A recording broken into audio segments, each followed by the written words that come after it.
Bonjour, je suis Hakim La'alam et je vous propose ma chronique du mercredi 23 août 2023. Elle s'intitule Non, Lala, La, Ouhou. Ça renseigne sur les oui qui fusaient avant 2019. Qui fusaient?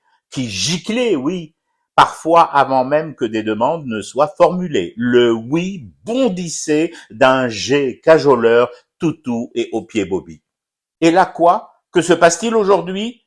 Une demande doucereuse de survol de notre territoire par des aéroplanes et non. Lala, là, ou Lèche Tayara qui survole la Désédie pour aller bombarder le Niger.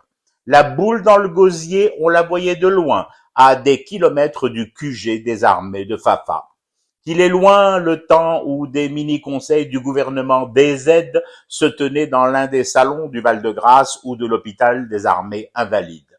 Séances avilissantes, honteuses et décharneuses d'histoire, instantanées, médico-politiques, scannées et triturées sous toutes les coutures. Et pas que les coutures des toubibs, si vous voyez ce que je veux dire.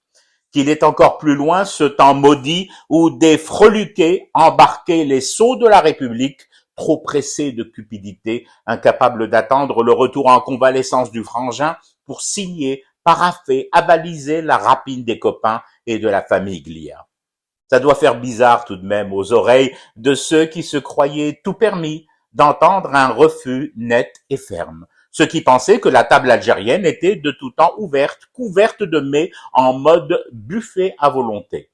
Ceux qui appréciaient à sa juste vilainie princière ce temps du fantôme, clone malfaisant errant dans les palais d'El Moradia, dissimulé derrière une porte entrebâillée ou caché par un rideau lourd et préposé au oui.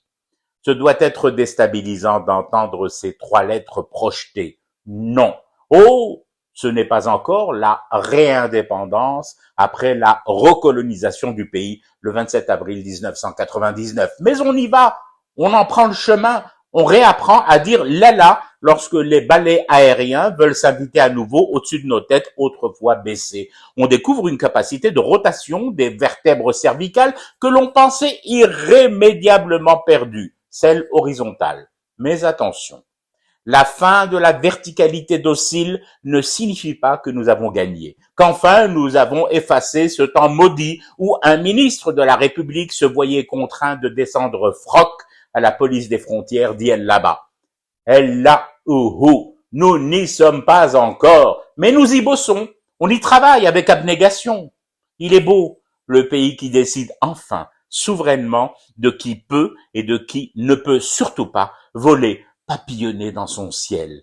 Elle est en passe de relever enfin le buste, la nation qui n'était jusque-là considérée que comme un couloir d'aisance aérienne.